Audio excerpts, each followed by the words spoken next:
Hi guys, എല്ലാവർക്കും ഭയങ്കര tough ആയിട്ട് തോന്നിയൊരു സബ്ജക്റ്റ് ആയിരിക്കും അല്ലെ സ്റ്റാറ്റിസ്റ്റിക്സ് എന്ന് പറയുന്നത്. ബാക്കിയുള്ള സബ്ജക്ട് പോലെ ഒന്നും ആയിരിക്കില്ല. അതിൽ കുറെ കൂട്ടാനും കുറയ്ക്കാനും ഒക്കെ ഉണ്ട്. അതുകൊണ്ട് തന്നെ ഇത് പഠിക്കാൻ വലിയൊരു താല്പര്യം നിങ്ങൾക്ക് ഒന്നും ഉണ്ടാവില്ല. പക്ഷെ എന്താണ് ഇത് ഇത്ര ടഫ് ആയിട്ട് തോന്നാൻ കാരണം നിങ്ങൾക്ക് അറിയോ? നിങ്ങൾക്ക് എന്താണ് പഠിക്കേണ്ടത്, എക്സാമിന് എന്താണ് ചോദിക്കാന്ന് കറക്റ്റ് നോക്കിയിട്ട് സെലക്ട് ചെയ്ത് പഠിക്കാത്തത് കൊണ്ടാണ് നിങ്ങൾക്ക് ഇത് ഭയങ്കര ടഫ് ആയിട്ട് തോന്നുന്നത്, ഇത് ഭയങ്കര പ്രശ്നക്കാരനാവുന്നത്. പക്ഷെ നമ്മൾ ഈ ഒരു ഒറ്റ വീഡിയോയില് നമ്മൾ 54+ മാർക്ക് നിങ്ങൾക്ക് ഉറപ്പാക്കാൻ പോവാണ്. അടിപൊളിയായിട്ട് പഠിക്കാൻ പോവാണ്. സോ നിങ്ങൾ റെഡി അല്ലേ? അതിന്റെ കൂടെ തന്നെ ഇന്ന് 7:30 കൃത്യം 7:30 നമ്മളുടെ ഷുവർ ക്വസ്റ്റ്യൻസിന്റെ ലൈവ് ഉണ്ട്. ആ ഒരൊറ്റ ലൈവ് കണ്ടു കഴിഞ്ഞാൽ നിങ്ങൾക്ക് A+ ഉറപ്പാണെടാ, ഉറപ്പാണ്. അപ്പൊ നിങ്ങളുടെ എല്ലാ ഫ്രണ്ട്സിനെയും കൂട്ടിയിട്ട് 7:30 വരണം കേട്ടോ. സോ നമ്മളുടെ ആദ്യത്തെ ക്വസ്റ്റ്യൻ നോക്ക്. ഇങ്ങനെ ഒരു ക്വസ്റ്റ്യൻ ഷുവർ ആണ്, 100% ഷുവർ ആണ്. ഹിസ്റ്റോഗ്രാം ചോദിക്കാൻ, ഹിസ്റ്റോഗ്രാം വരയ്ക്കാൻ നിങ്ങൾക്ക് ചോദിച്ചിരിക്കും. ഹിസ്റ്റോഗ്രാം എങ്ങനെയാ വരയ്ക്കുക? സിമ്പിൾ ആയിട്ട് അറിയാം, നമ്മൾ ചെറിയ ക്ലാസ് മുതലേ പഠിക്കുന്നതാണ്. ഇവിടെ തന്നിട്ടുള്ള ഈ ക്ലാസ്സുകൾ എന്ത് ചെയ്യൂടാ? ഈ ക്ലാസ്സുകൾ നമ്മൾ എക്സ് ആക്സിസിൽ കൊടുക്കും, ഇവന്മാരെന്ത് ചെയ്യും? നമ്മളുടെ വൈ ആക്സിസിൽ കൊടുക്കും. ഞാൻ വരച്ചുതരാം, സിമ്പിൾ ആണ്. അതായത് നമ്മളുടെ വൈ ആക്സിസ് വരയ്ക്കുന്നു, എക്സ് ആക്സിസ് വരയ്ക്കുന്നു. ഇതിൽ എന്താ തന്നിട്ടുള്ളത്? 0, 10, 20, 30, 40 അങ്ങനെ പോകുന്നുണ്ട് അല്ലെ. 70 വരെ ഉണ്ട്. അത് നമ്മൾ ഇവിടെ 0 കൊടുക്കുന്നു, 1 സെന്റിമീറ്റർ അകലത്തിൽ ഇത് അങ്ങനെ അങ്ങനെ അങ്ങനെ മാർക്ക് ചെയ്യുന്നു. 10, 20, 30, 40, 50, 60, 70 ഇങ്ങനെ എഴുതി കൊടുത്തു. ഇനി മുകളിലോട്ട് ഇവനാ വേണ്ട, number of peoples. Number of peoples ആരാടാ ഏറ്റവും വലുത് എന്ന് പറയുന്നത്?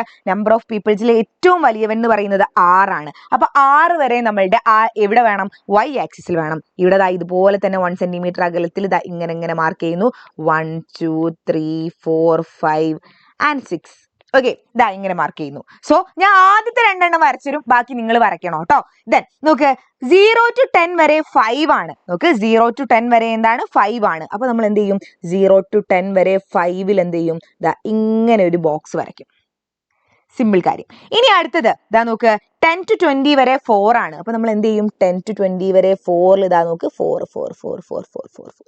4 വരുന്ന രീതിയിൽ നോക്ക്, 4 വരുന്ന രീതിയിൽ എന്ത് വരയ്ക്കും? നമ്മൾ അടുത്ത ബോക്സ് വരയ്ക്കും. അങ്ങനെ നോക്ക്, നമ്മളുടെ 20 to 33 വരയ്ക്കും, 30 to 44 വരയ്ക്കും. അങ്ങനെ വരച്ചു കഴിഞ്ഞാൽ നിങ്ങൾക്ക് കിട്ടുന്ന ആ ഒരു പ്ലോട്ടിൽ അതാണ് ഹിസ്റ്റോഗ്രാം എന്ന് പറയുന്നത്. സിമ്പിൾ ആയിട്ടുള്ള കാര്യമല്ലേ? എന്തോ പണിയുണ്ടോ? ഇതൊക്കെ ഷുവർ ക്വസ്റ്റ്യൻ ആണ്. Okay, ready? അങ്ങനെയെങ്കിൽ നോക്കിക്കോ, അടുത്ത question. 30 students participated in a quiz program conducted by KCB and their scores are given below. കുറേ സ്കോർസ് തന്നിട്ടുണ്ട്. ഒരു ക്വിസ് കോമ്പറ്റീഷനിലുള്ള സ്റ്റുഡൻസിന്റെ സ്കോർസ് ആണ് നമുക്ക് തന്നിട്ടുള്ളത്. അപ്പൊ നമ്മളോട് പറഞ്ഞ എന്താണ്? Frequency table.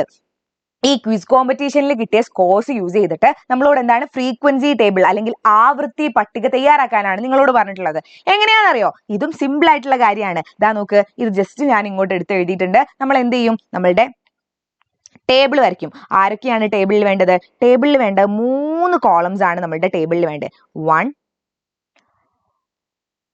2 and 3 കോളംസ് ആണ് വേണ്ടത്. ദെൻ നമ്മൾ ആദ്യം ആരാ എഴുതേണ്ട അറിയോ? ഇവന്മാരൊക്കെ ആരാന്നാ പറഞ്ഞത്? ഇവന്മാരൊക്കെ സ്കോർസ് ആണ് എന്നാ പറഞ്ഞത്, മാർക്കാണ് എന്നാ പറഞ്ഞത്. അപ്പൊ നമ്മളുടെ ആദ്യത്തെ കള്ളി ആരാന്നറിയോ? സ്കോർസ് എന്ന് കൊടുക്കുക. ഇനി അടുത്ത കള്ളി ടാലി മാർക്കാണ്. ഓക്കെ, അടുത്ത കളിയിൽ ടാലി മാർക്കാണ്. മൂന്നാമത്തെ ആരാ അറിയോ? മൂന്നാമത്തെ ഇത് ആർക്ക് കിട്ടിയ സ്കോറാണ്? സ്റ്റുഡൻസിന് കിട്ടിയ സ്കോറാണ് അല്ലെ? സ്റ്റുഡൻസിന് കിട്ടിയ സ്കോറാണ്, കുട്ടികൾക്ക് കിട്ടിയതാണ്. അപ്പൊ ഇവിടെ എന്തായിരിക്കും? നമ്പർ ഓഫ് സ്റ്റുഡൻസ് ആണ്. ഓക്കെ, നമ്പർ ഓഫ് സ്റ്റുഡൻസ് ആണ് മൂന്നാമത്തെ കളിയിൽ കൊടുക്കേണ്ട. ഓക്കെ, ദെൻ സിമ്പിൾ കൊടുത്തു കഴിഞ്ഞു. ഇനി അടുത്ത പരിപാടി ആരാന്നറിയോ? ഇതിൽ ഏറ്റവും ചെറുത് ആരാ നോക്കുക. ഏറ്റവും ചെറുത് ഇവനിൽ ആരാണ്? യെസ്, 2 ആണ് ഏറ്റവും ചെറുത്. ഏറ്റവും വലിയവൻ ആരാണ്? ഏറ്റവും വലിയവൻ എന്ന് പറയുമ്പോൾ 22 ഉണ്ട്. ഇനി 22ന്റെ മുകളിലുണ്ടോ? ഇല്ല, 22 ഉണ്ട്. അപ്പോ നമുക്ക് ചെറുത് 2ഉം 22ഉം ഉൾക്കൊള്ളുന്ന രീതിയിലായിരിക്കണം എന്ത് ചെയ്യേണ്ടത്? നമ്മൾ ക്ലാസ് ഇന്റർവെൽസ് കൊടുക്കാൻ. അപ്പൊ നമ്മൾ എന്ത് ചെയ്താൽ മതി? വേണമെങ്കിൽ 5 ഡിഫറൻസ് വരുന്ന രീതിയിൽ കൊടുക്കാം. നോക്ക്, 0 to 5, 5 to 10, 10 to 15, 15 to 20 and 20 to 25. Simple. ഇങ്ങനെ വരയ്ക്കുന്നു. എന്നിട്ട് താഴെ ഒരൊറ്റ കോളവും കൂടെ നമുക്ക് വേണം. അത് ആരെഴുതാനാണ്? കോളം എല്ലാം കൂടി നമുക്ക് കേർവൊക്കെ അയക്കില്ലേ? പോട്ടെ. യെസ്, ആരെഴുതാനാണ്? ടോട്ടൽ എഴുതാനാണ്, ആകെ എഴുതാനാണ്. സിമ്പിൾ കാര്യല്ലേ? ഇനി സിമ്പിൾ ആയിട്ട് മാർക്ക് ചെയ്യാം. 20 ഏതിലാ വരിക? ഭയങ്കര കൺഫ്യൂഷൻ ആക്കുന്ന ഒരു സാധനമാണ് അല്ലേ? 20 ഏതിലാ വരിക? ഇവനിൽ വരുമോ? 15 to 20 വരുമോ? 20 to 25 വരുമോ എന്നുള്ളത് ഭയങ്കര കൺഫ്യൂഷൻ ആക്കുന്നതാണ്. പക്ഷെ ആരിലാ വരിക എന്നറിയോ? ഈ താഴത്തതിലാ വരിക. 15 to 20 വരിക, താഴത്തതിലാണ് വരിക, ദാ ഇവിടാണ് വരിക. ഇനി 10 ഏതിലാ വരിക? 10 എന്ന് പറഞ്ഞാൽ 5 to 10 10 to 15 രണ്ടാമത്തേലാണ്, ദാ 10 to 15 വരിക. ഇനി അടുത്തത് 22 എന്തിലാ വരിക? 22 സിമ്പിൾ, ദാ 20 to 25 22 വരിക. 5 എന്തിലാ വരിക? 0 to 5 5 to 10 സിംപ്ലി പറയാൻ പറ്റണം, 5 to 10 ഓക്കെ. ഇങ്ങനെ മാർക്ക് ചെയ്ത് പോവുക. അങ്ങനെ മാർക്ക് ചെയ്ത് പോയിട്ട് ഇതാ നോക്ക്, ഇവിടെ എത്ര ടോട്ടൽ നമ്പർ ഓഫ് സ്റ്റുഡൻസ് എഴുതാം. ഇവിടെ 1 ആണ് കിട്ടിയെങ്കിൽ ഇവിടേക്ക് 1 എഴുതുക, ഇത് 2 ആണെങ്കിൽ ഇത് 2 എഴുതുക. ദാ ഇങ്ങനെ എഴുതി പോയാൽ നിങ്ങൾക്ക് കിട്ടുന്ന ആ ഒരു ടേബിൾ ഇല്ലേ, അവനാണ് നമ്മളുടെ ഫ്രീക്വൻസി ടേബിൾ എന്ന് പറയുന്നത്. ഈ നമ്പർ ഓഫ് സ്റ്റുഡൻസിനെ എല്ലാവരെയും കൂടെ കൂട്ടിയിട്ട് ഇവിടെ ടോട്ടൽ എഴുതണം. ഈ ടോട്ടൽ എഴുതുമ്പോൾ നിങ്ങൾക്ക് 30 കിട്ടുന്നുണ്ടോ നോക്കണം. അതായത് ഇവിടെ നമ്പർ ഓഫ് സ്റ്റുഡൻസിന്റെ എണ്ണം എത്രയാണ്? 30 സ്റ്റുഡൻസിന്റെ ആണ് നമുക്ക് തന്നിട്ടുള്ളത്. ദാ 30 കുട്ടികളുടെതാണ് നമുക്ക് തന്നിട്ടുള്ളത്. അപ്പൊ എന്തായിരിക്കും? ദാ ഇവിടെ 30 കിട്ടുന്നു മാത്രം നിങ്ങൾ നോക്കിയാൽ മതി. അങ്ങനെ കിട്ടിക്കഴിഞ്ഞാൽ ദാ പിടിച്ചോ, നിങ്ങൾക്ക് മാർക്ക് ഫുൾ. Okay, ready? അങ്ങനെയെങ്കിൽ ദാ നോക്കിക്കോ അടുത്ത ക്വസ്റ്റ്യൻ. ഈ ഒരു ക്വസ്റ്റ്യൻ നോക്ക്. ഒഗീവ്സ് വരച്ചിട്ട് 2 ഒഗീവ്സ് വരച്ചിട്ട് മീഡിയൻ ഫൈൻഡ് ചെയ്യാനാ പറഞ്ഞത്. ഇത് വലിയ എന്തോ സംഭവമാണ് എല്ലാവരും വിചാരം. വളരെ സിമ്പിൾ ആയിട്ടുള്ള കാര്യമാണ്. 2 ഒഗീവ്സ് വരയ്ക്കണം, എന്നിട്ട് മീഡിയൻ ഫൈൻഡ് ചെയ്യാൻ. ഓക്കെ, എന്താണ്? ദാ 2 സഞ്ചിതാവൃതി വക്രങ്ങൾ വരച്ച് അതിൽ നിന്നും മധ്യാങ്കം കണ്ടുപിടിക്കാനാണ് നമ്മളോട് പറഞ്ഞിട്ടുള്ളത്. അപ്പൊ എന്തൊക്കെ ഉണ്ടാവും? നമ്മളുടെ ഒഗീവ്സ് ലെസ് ദാൻ ക്യുമുലേറ്റീവ് ഫ്രീക്വൻസിയിലോ ഉണ്ടാവും, ഗ്രേറ്റർ ദാൻ ക്യുമുലേറ്റീവ് ഫ്രീക്വൻസിയിലോ ഉണ്ടാവും അല്ലെ. അപ്പൊ നമ്മൾ എന്താ ചെയ്യേണ്ടതെന്ന് വെച്ചാൽ ആദ്യം ലെസ് ദാനും പിന്നെ ഗ്രേറ്റർ ദാനും നിങ്ങൾ വരച്ചോളൂ. ഓക്കെ, ലെസ് ദാനും ഗ്രേറ്റർ ദാനും. ആദ്യം ഞാൻ ലെസ് ദാൻ വരയ്ക്കുക. ലെസ് ദാൻ വരയ്ക്കുമ്പോൾ അതാ നോക്ക്, എല്ലാ ഹൈറ്റും ഇങ്ങോട്ട് എഴുതിയെടുക്കേണ്ട ആവശ്യമൊന്നുമില്ല. എന്ത് എഴുതിയെടുത്താൽ മതി? ലെസ് ദാൻ ആണെങ്കിൽ ഇതിൽ മുകളിലുള്ളതിലെ നമ്മളുടെ അപ്പർ ബൗൺസ് എഴുതി വെക്കാം. ഓക്കെ, ലെസ് ദാൻ ക്യുമുലേറ്റീവ് ഫ്രീക്വൻസിന്റെ ടേബിൾ വരയ്ക്കുമ്പോൾ അപ്പർ ബൗൺസ് മാത്രം എഴുതി വെക്കാം. ഓക്കെ, ഇനി ലെസ് ദാൻ ക്യുമുലേറ്റീവ് ഫ്രീക്വൻസി എങ്ങനെയാ ഫൈൻഡ് ചെയ്യാന്നറിയോ? നിങ്ങൾക്ക് ഇതാ സിമ്പിൾ ആണ് കാര്യം. ആദ്യത്തെ എന്തായിരിക്കും? 4 ആയിരിക്കും. പിന്നെ നമ്മൾ 4നോട് 8 കൂട്ടുക, എന്താണ്? അടുത്ത 12 ആയിരിക്കും. ദെൻ 12നോട് 9 കൂട്ടുക, 21 ആയിരിക്കും. 21നോട് 20 കൂട്ടുക, അതായത് 41 ആയിരിക്കും. 41നോട് 7 കൂട്ടുക, 48 ആയിരിക്കും. 48നോട് 2 കൂട്ടുക, 50 ആയിരിക്കും. ദാ ഇങ്ങനെയാണ് എന്ത് ചെയ്യുക? ദാ ഇവൻ ഫൈൻഡ് ചെയ്തിട്ടുള്ളത്. ഇതാണ് ലെസ് ദാൻ ക്യുമുലേറ്റീവ് ഫ്രീക്വൻസി എന്ന് പറയുന്നത്. ഓക്കെ, ഇനി അടുത്തത് നമുക്ക് എന്ത് വേണം? ഗ്രേറ്റർ ദാൻ ക്യുമുലേറ്റീവ് ഫ്രീക്വൻസി വേണം അല്ലെ. ഗ്രേറ്റർ ദാൻ ക്യുമുലേറ്റീവ് ഫ്രീക്വൻസി എന്ന് പറഞ്ഞാൽ ആരെയാണ് എഴുതേണ്ടത്? ലോവർ ബൗൺസിനെ എഴുതേണ്ടത്. അതായത് ആരെയാണ്? ദാ ഇവന്മാരെ 50, 55, 60, 65, 70, 75 ഇവന്മാരല്ലേ? ഇവന്മാരാണ് എന്ത്? ഈ ലോവർ ബൗണ്ട് എന്ന് പറയുന്നത്. ലോവർ ബൗണ്ട് എഴുതുന്നു. ഇനി എന്താണ്? നമുക്ക് എങ്ങനെയാണ് ഇവനെ ഫൈൻഡ് ചെയ്യാന്ന് അറിയണോ അല്ലെ. സിമ്പിൾ ആയിട്ടുള്ള കാര്യമാണ്, വലിയ സംഭവമൊന്നുമല്ല. നമ്മൾ എന്താ ചെയ്യേണ്ടതെന്ന് പറഞ്ഞാൽ ആദ്യം 50 സ്റ്റുഡൻസ് അല്ലേ ഉള്ളത്. അപ്പൊ ആദ്യത്തതിന്റെ നമ്മളുടെ ഗ്രേറ്റർ ദാൻ ക്യുമുലേറ്റീവ് ഫ്രീക്വൻസി എന്ന് പറയുന്നത് 50 ആയിരിക്കും. ഓക്കെ, ഇനി അടുത്ത എന്താ അറിയോ? 50ൽ നിന്ന് 4 കുറയ്ക്കുക. എന്ത് ചെയ്യുക? 50ൽ നിന്ന് 4 കുറയ്ക്കുക. എത്രയാടാ വരിക? 46. അടുത്ത 46 ആയിരിക്കും. ഇനി 46ന്ന് 8 കുറയ്ക്കുക. 46ന്ന് 8 കുറച്ചാൽ എത്രയാ ഉണ്ടാവുക? 40, 38 ഉണ്ടാവും അല്ലെ. അപ്പൊ അടുത്ത 38 ആയിരിക്കും. ഇനി 38ന്ന് 9 കുറയ്ക്കുക, 29 ആയിരിക്കും. 29ന്ന് 20 കുറയ്ക്കുക, എത്രയാ ഉണ്ടാവുക? 9 ആയിരിക്കും. 9ന്ന് 7 കുറയ്ക്കുക, 9ന്ന് 7 കുറച്ചാൽ എത്രയാ വരിക? 2 ആയിരിക്കും. ഓക്കെ, ഇതാണ് നമ്മളുടെ ഗ്രേറ്റർ ദാൻ ക്യുമുലേറ്റീവ് ഫ്രീക്വൻസി എന്ന് പറയുന്നത്. ഓക്കെ, ഇവൻ ഇങ്ങനെയാണ് ഇത് ഫൈൻഡ് ചെയ്യുക. രണ്ടും നമ്മൾ ഫൈൻഡ് ചെയ്തു അല്ലെ. ലെസ് ദാനും ഉണ്ട്, ഗ്രേറ്റർ ദാനും ഉണ്ട്. ഇനി നമ്മൾ എന്താ വരയ്ക്കേണ്ടത്? ഒഗീവ്സ് വരയ്ക്കണം. സിമ്പിൾ ആണ്. നമ്മൾ 55 താഴെ എന്ത് ചെയ്യുക? താഴെ ഇവിടെ ഏറ്റവും വലിയ നമ്പർ എന്താണ്? 80 ആണ് അല്ലെ. ഇതിൽ നോക്കിയാലും 80 ആണ് വലുതായിട്ടുള്ളത്. ഇവൻ തന്നെയാണ്. ഇതിൽ അപ്പർ ബൗണ്ടും ലോവർ ബൗണ്ടും നോക്കുക, ഏതാണ് ഏറ്റവും വലുതായിട്ടുള്ളത്? നമ്മളുടെ 80 ആണ് വലുതായിട്ടുള്ളത്. അപ്പൊ നമ്മൾ 80 വരുന്ന രീതിയിൽ നമ്മൾ എന്ത് ചെയ്യുക? താഴെ നമ്മൾ എക്സ് ആക്സിസിൽ കൊടുക്കുക. നിങ്ങൾക്ക് ഇഷ്ടമുള്ള രീതിയിൽ കൊടുക്കുക കേട്ടോ. വേണമെങ്കിൽ എന്ത് ചെയ്യുക? 10, 20, 30, 40, 50, 60, 70, 80 എന്ന് കൊടുക്കുക. അല്ലെങ്കിൽ എന്ത് ചെയ്യാം? 5, 10, 15 അങ്ങനെ വേണമെങ്കിൽ കൊടുക്കാം. ഇവിടെ ഞാൻ കൊടുത്തിട്ടുള്ളത് 5 ഡിഫറൻസിലാണ്. 40, 45. 40 വരെയുള്ള ഞാൻ എഴുതിയില്ല കേട്ടോ. അങ്ങനെ എഴുതുന്നില്ലെങ്കിൽ നിങ്ങൾ എന്ത് ചെയ്യണം? ഇങ്ങനെ ഇട്ട് കൊടുത്താൽ മതി. ഇങ്ങനെ ഇട്ട് കൊടുക്കണം. ഓക്കെ, 40 വരെയുള്ള എഴുതിയില്ല, എന്നിട്ട് 40, 45, 50 ഇങ്ങനെ എഴുതി നമ്മൾ 80, 90 വരെ എഴുതിയിട്ടുണ്ട്. 90 വരെ എഴുതേണ്ട ആവശ്യമൊന്നുമില്ല. നിങ്ങൾ എന്ത് ചെയ്താൽ മതി? ഒരു 80 വരെ എഴുതിയാൽ മതി. ഇനി അടുത്ത എന്താണ്? മുകളിലേക്ക് ആരാണ്? ക്യുമുലേറ്റീവ് ഫ്രീക്വൻസി ആണ്. ക്യുമുലേറ്റീവ് ഫ്രീക്വൻസിയിൽ ഏറ്റവും വലുതാരാണ്? ഒബ്വിയസ്ലി 50 തന്നെയാണ് ഏറ്റവും വലുത്. അപ്പൊ 50 വരുന്ന രീതിയിൽ എന്ത് ചെയ്തു? 0, 5, 10, 15 അങ്ങനെ പോയി. ഇനി നമ്മൾ ഓരോന്ന് മാർക്ക് ചെയ്യുക. ആദ്യം ഇവനെ മാർക്ക് ചെയ്ത് നോക്കാം. 55ൽ 4 നോക്ക്. 55ൽ 4. 55ൽ 4 എന്ന് പറയുമ്പോൾ ഇവിടെ വരും അല്ലെ. അപ്പൊ എന്ത് ചെയ്തു? ഇവനെ മാർക്ക് ചെയ്തു. ഇനി അടുത്തത് എന്താണ്? 60ൽ 12. അപ്പൊ 60 എത്തുമ്പം 12 ഇവനെ മാർക്ക് ചെയ്തു.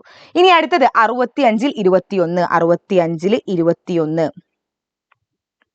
യെസ്, യെസ്, അങ്ങനെ അങ്ങനെ മാർക്ക് ചെയ്ത് പോയാൽ നിങ്ങൾക്ക് എന്ത് കിട്ടും?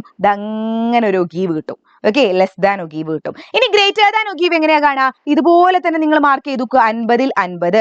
അപ്പൊ 50 ആവുമ്പോൾ ഇവിടെ 50 ആവുമ്പോൾ ഇവിടെ 50. അപ്പൊ അങ്ങനെ മാർക്ക് ചെയ്താൽ ഇതും ഒഗീവ് കിട്ടും. അങ്ങനെ 2 ഒഗീവ്സ് വരച്ചു കഴിഞ്ഞാൽ നിങ്ങൾക്ക് എന്തുണ്ട്? ഇങ്ങനെ ഒരു മിഡ് പോയിന്റ് വരും. ഓക്കെ, ഇങ്ങനെ ഒരു മിഡ് പോയിന്റ് വരും. ആ മിഡ് പോയിന്റിൽ നിന്നും താഴോട്ട് വരച്ചാൽ ഇവിടെ ഒരു നമ്പർ ഉണ്ടാവില്ലേ? ആ നമ്പർ ആണ് ആര്? നമ്മളുടെ മീഡിയൻ എന്ന് പറയുന്നത്. നിങ്ങൾ വരച്ചു നോക്കുക കേട്ടോ. ഇത്രയും കറക്റ്റ് ക്വസ്റ്റ്യൻസ് തന്നെ ഞാൻ പറഞ്ഞു തന്നു. നിങ്ങൾ ഒന്ന് വരച്ചു നോക്കിയാൽ മാത്രം മതി. സിമ്പിൾ കാര്യം. അങ്ങനെയാണ് നിങ്ങൾ മീഡിയൻ ഫൈൻഡ് ചെയ്യേണ്ടത്. സിമ്പിൾ അല്ലേ കാര്യം? സിമ്പിൾ ആണ് കാര്യം. ദെൻ അടുത്തത് നിങ്ങൾക്ക് ഷുവർ ക്വസ്റ്റ്യൻ ആണ്. പ്രൈമറി ആൻഡ് സെക്കൻഡറി ഡാറ്റനെ കമ്പയർ ചെയ്യാൻ നിങ്ങളോട് ചോദിച്ചിരിക്കൂടാ. അപ്പൊ അടിപൊളിയായിട്ട് പഠിച്ചു വെച്ചോ.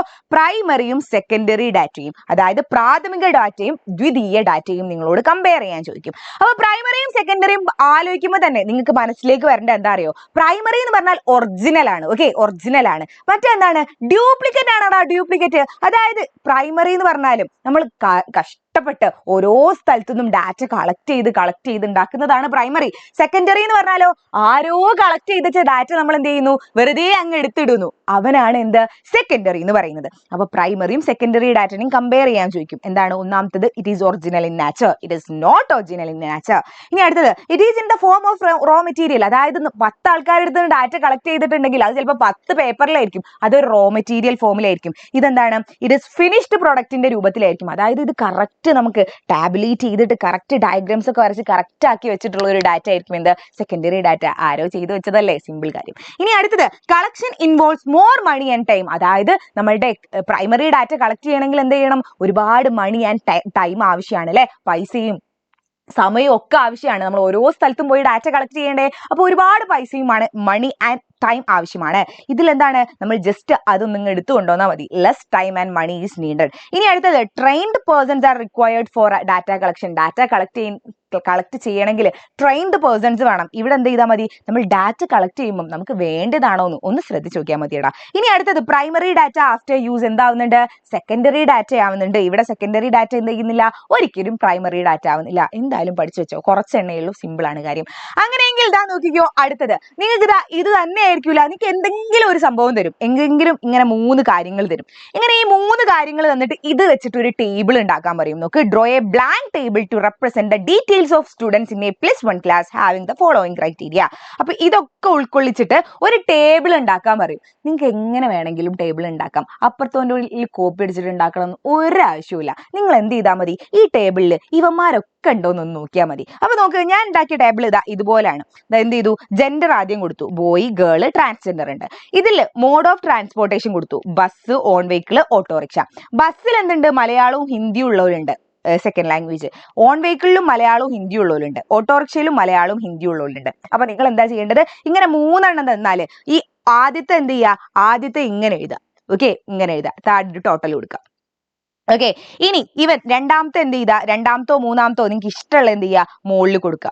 ഓക്കെ, ഇങ്ങനെ എഴുതുന്നു. ഇനി താഴത്തേൽ ഇങ്ങനെ ആയിട്ട് ഡിവൈഡ് ചെയ്യുന്നു. സിമ്പിൾ കാര്യം. നിങ്ങൾ ഒരു 2 എണ്ണം ചെയ്ത് നോക്കിയാൽ സിമ്പിൾ ആയിട്ട് നിങ്ങൾക്ക് മനസ്സിലാവുന്നതേ ഉള്ളൂ. നിങ്ങൾക്ക് ഇതുപോലെ തന്നെ നിങ്ങൾ ചെയ്യണം എന്ന് ആവശ്യമില്ല.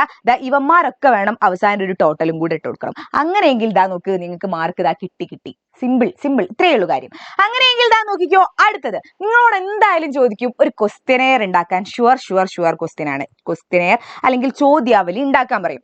അത് വലിയ സംഭവമാണെന്നാ വിചാരം. ഒരു പ്രശ്നവുമില്ല, വലിയ ഒന്നുമല്ല. എന്താന്ന് വെച്ചാൽ നിങ്ങൾക്ക് ചോദ്യാവലി അല്ലെങ്കിൽ ക്വസ്റ്റ്യനെയർ ഉണ്ടാക്കുക എന്ന് പറഞ്ഞാൽ എന്താ സംഭവം എന്നറിയോ? നിങ്ങൾ ഈ ഗൂഗിൾ ഫോം ഒക്കെ കാണല്ലേ? എങ്ങനെയാ ചോദിക്കുക? ആദ്യം തന്നെ നമ്മളോട് എന്ത് ചോദിക്കും? നമ്മളുടെ പേരെന്താണ്, നമ്മളുടെ വയസ്സ് എത്രയാണ്, നമ്മളുടെ മൊബൈൽ നമ്പർ എത്രയാണ്, നമ്മുടെ ഇമെയിൽ ID എത്രയാണ്, അങ്ങനെയല്ലേ ചോദിക്കുക. അതുപോലെ തന്നെ നിങ്ങൾ ഏത് ക്വസ്റ്റ്യനെയർ ചോദിച്ചാലും ആദ്യത്തെ ഒരു 10 ക്വസ്റ്റ്യൻ നിങ്ങൾ എന്ത് ചെയ്തോ? നിങ്ങൾക്ക് ഒരു നമ്മളുടെ name, gender, age, contact information, address, phone number, email, അങ്ങനത്തെ കാര്യങ്ങളില്ലേ, ഇതൊക്കെ ആദ്യം അങ്ങ് ചോദിച്ചു വെക്കുക. പിന്നെ എന്ത് ചെയ്യുക? നമുക്ക് എന്നിട്ടാണ് നമ്മൾ ക്വസ്റ്റ്യനിലേക്ക് പോകേണ്ടത്. എന്താണ് എനിക്ക് ക്വസ്റ്റ്യൻ ചോദിച്ചത് നോക്കണം. അപ്പൊ എന്താണ് ഇവിടെ ക്വസ്റ്റ്യൻ ചോദിച്ചത്? നമ്മൾ ക്വസ്റ്റ്യൻ ചോദിച്ചിട്ടുള്ളത് collecting information from individual who had recovered from Nipah virus. Nipah വൈറസിൽ നിന്നും വിമുക്തരായ വ്യക്തികളുടെ വിവരങ്ങൾ ശേഖരിക്കുന്നതിനാണ് ഇതുള്ളത്. അപ്പൊ ഇതുമായിട്ട് ബന്ധപ്പെട്ട ഒരു 10 ക്വസ്റ്റ്യൻ ഉണ്ടാക്കുക. അങ്ങനെ ഒരു 20 ക്വസ്റ്റ്യൻ ഉണ്ടാക്കി കഴിഞ്ഞാൽ സിമ്പിൾ കാര്യമാണ്. ഓക്കെ, അപ്പൊ വലിയതാണെന്ന് വെച്ചിട്ട് ഒഴിവാക്കി വിടാൻ നിൽക്കരുത്. നോക്ക്, ഒന്നും നിങ്ങൾക്ക് എഴുതാൻ പറ്റിയില്ലേ? നിങ്ങൾ എന്ത് ചെയ്താൽ മതി?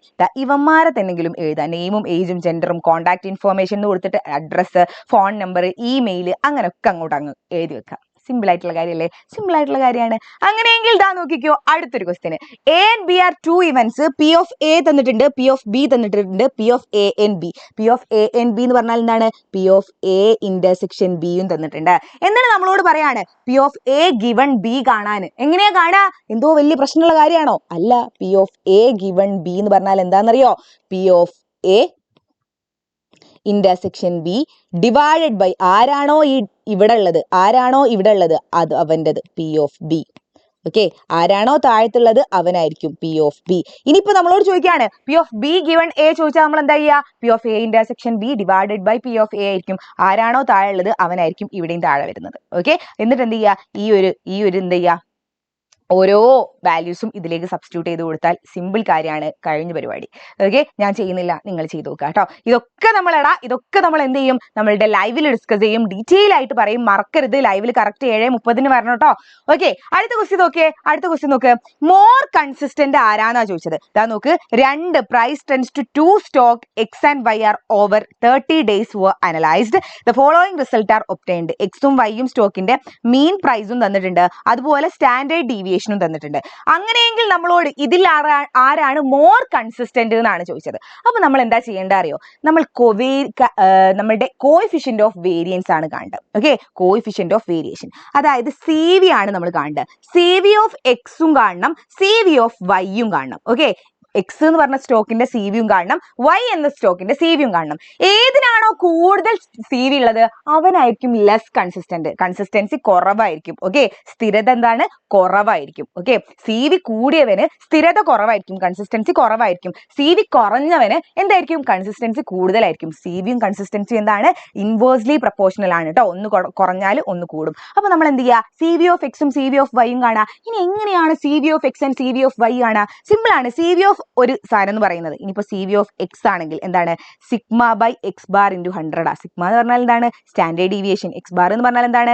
മീൻ ആണ്. അതായത് ഇവിടെ നമുക്ക് സി വി ഓഫ് എക്സ് എന്ന് പറഞ്ഞാൽ ഇവിടെ എന്താടാ? എക്സിന്റെ എക്സ് ബാർ എന്ന് പറഞ്ഞാൽ ഇവനാണ്, സ്റ്റാൻഡേർഡ് ഡീവിയേഷൻ ഇവനാണ്. ഇവിടെ എക്സ് ബാർ ഇവനാണ്, സ്റ്റാൻഡേർഡ് ഡീവിയേഷൻ ഇവനാണ്. അപ്പൊ നമ്മൾ നോക്ക്, എക്സ് ബാർ എന്ന് പറഞ്ഞാൽ 20/20.5 ആണ് സിഗ്മ എന്ന് പറയുന്നത്, ഡിവൈഡഡ് ബൈ 95. ഓക്കെ, 95 × 100 ചെയ്യുക. അപ്പൊ നമുക്ക് എക്സിന്റെ കിട്ടി. ഇതുപോലെ വൈൻ്റെയും കാണാം. ആർക്കാണോ കുറഞ്ഞ സി വി ഉള്ളത് അവനായിരിക്കും എന്താ? മോർ കൺസിസ്റ്റന്റ് എന്ന് പറയുന്നത്. ആർക്കാണോ കുറഞ്ഞ സി വി ഉള്ളത് അവനാണ് മോർ കൺസിസ്റ്റന്റ് എന്ന് പറയുന്നത്. ചെയ്തു നോക്കണേ. യെസ്, അങ്ങനെയെങ്കിൽ ഇതാ നോക്ക്, അടുത്ത നമ്മളോട് പറഞ്ഞത് എന്താണ്? മോഡ് കണ്ടുപിടിക്കാനായി. ഈ ഡാറ്റ തന്നിട്ടുണ്ട്, അതിന്റെ മോഡ് കണ്ടുപിടിക്കാനാ പറയുന്നത്. മോഡ് കണ്ടുപിടിക്കാൻ പറഞ്ഞാലുണ്ടല്ലോ നിങ്ങൾ ഹാവൂ എന്ന് പറഞ്ഞു. രക്ഷപ്പെട്ടത് നിങ്ങൾ മനസ്സ് പറയണം. അത്രയും സിമ്പിൾ ആണ് മോഡ് കണ്ടുപിടിക്കാൻ. നിങ്ങൾ അറിയേണ്ട കാര്യം ഇത്ര മാത്രമാണ്. നമ്മൾ ആരറിയണം? മോഡൽ ക്ലാസ് ഇതിൽ ഏതാന്ന് അറിയണം. മോഡൽ ക്ലാസ് ഇതിൽ ആരാന്നറിയോ? മോഡൽ ക്ലാസ് സിമ്പിൾ കാര്യമാണ്. നമ്മളുടെ ഫ്രീക്വൻസി ഏറ്റവും കൂടുതലുള്ളവനാണ് മോഡൽ ക്ലാസ്. ഫ്രീക്വൻസി ആർക്കാ കൂടുതൽ? 20, 24, 32, 28, 20, 26. 32 ഫ്രീക്വൻസി കൂടുതൽ അല്ലേ? അപ്പൊ ഇവനാണ് നമ്മളുടെ മോഡൽ ക്ലാസ് എന്ന് പറയുന്നത്. ആരാണ്? ഇവനാണ് നമ്മളുടെ മോഡൽ ക്ലാസ് എന്ന് പറയുന്നത്. ഇനി മോഡ് കണ്ടുപിടിക്കാനുള്ള ഇക്വേഷൻ എന്താ അറിയോ? സിമ്പിൾ. മോഡ് കണ്ടുപിടിക്കാനുള്ള ഇക്വേഷൻ ഇതൊന്നും നിങ്ങൾ നോക്കേണ്ട ആവശ്യമില്ല, ഇവനൊന്നും നോക്കേണ്ട ആവശ്യമില്ല, ഇതൊക്കെ വെറുതെ. ഓക്കെ, മോഡ് കണ്ടുപിടിക്കാനുള്ള ഇക്വേഷൻ ഇതാണ്. യെസ്, ഇതൊന്നും നിങ്ങൾ നോക്കി ചെയ്യരുത്, നിങ്ങൾ ഒറ്റക്ക് ചെയ്യണം. യെസ്, അങ്ങനെയെങ്കിൽ മോഡ് കണ്ടുപിടിക്കാനുള്ള ഇക്വേഷൻ ആരാണ്? ഇവനാണ് നമ്മളുടെ മോഡ് കണ്ടുപിടിക്കാനുള്ള equation. Mode is equal to എന്താണടാ? Okay. Yes, mode is equal to L plus F1 minus F0 into C divided by 2 into F1 minus F0 minus F2. അതായത് L അറിയണം. ആരൊക്കെ നമ്മൾ അറിയേണ്ടത്? L അറിയണം, F1 അറിയണം, F0 അറിയണം, F2 അറിയണം, C അറിയണം. ഓക്കെ, ആരൊക്കെ അറിയേണ്ടത്? L, F0, F1, F2, അതുപോലെ എന്തറിയണം? C അറിയണം. ഓക്കെ, ഇവന്മാരാണ് നമ്മൾ അറിയേണ്ടത്. സിമ്പിൾ. അങ്ങനെയെങ്കിൽ ആരൊക്കെ അറിയോ? L എന്ന് പറയുന്നത് ലോവർ ക്ലാസ്. L എന്ന് പറയുന്നത് ലോവർ ക്ലാസ്. ആരായിരിക്കും? 30. ഓക്കെ, ഇതിൽ മോഡൽ ക്ലാസിന്റെ ലോവർ ആയിട്ട് വരുന്നത് 30.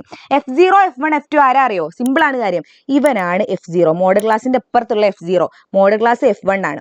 മോഡൽ ക്ലാസ് കഴിഞ്ഞിട്ടുള്ള F2. F0, F1, F2. Okay, ഇനി C എന്ന് പറഞ്ഞാൽ ഇവന്മാർ തമ്മിലുള്ള വ്യത്യാസം 35 - 30 എത്രയാണ്? 5 ആണ്. ഓക്കെ, ഇത്രയേ ഉള്ളൂ. ഇവന്മാരെന്ത് ചെയ്യുന്നു? നേരെ ഇതിൽ സബ്സ്റ്റിറ്റ്യൂട്ട് ചെയ്യുന്നു, നമുക്ക് ആൻസർ കിട്ടുന്നു. കാൽക്കുലേറ്റർ മടക്കണ്ട, അല്ലാണ്ട് ഇതൊന്നും കിട്ടാൻ പോകുന്നില്ല.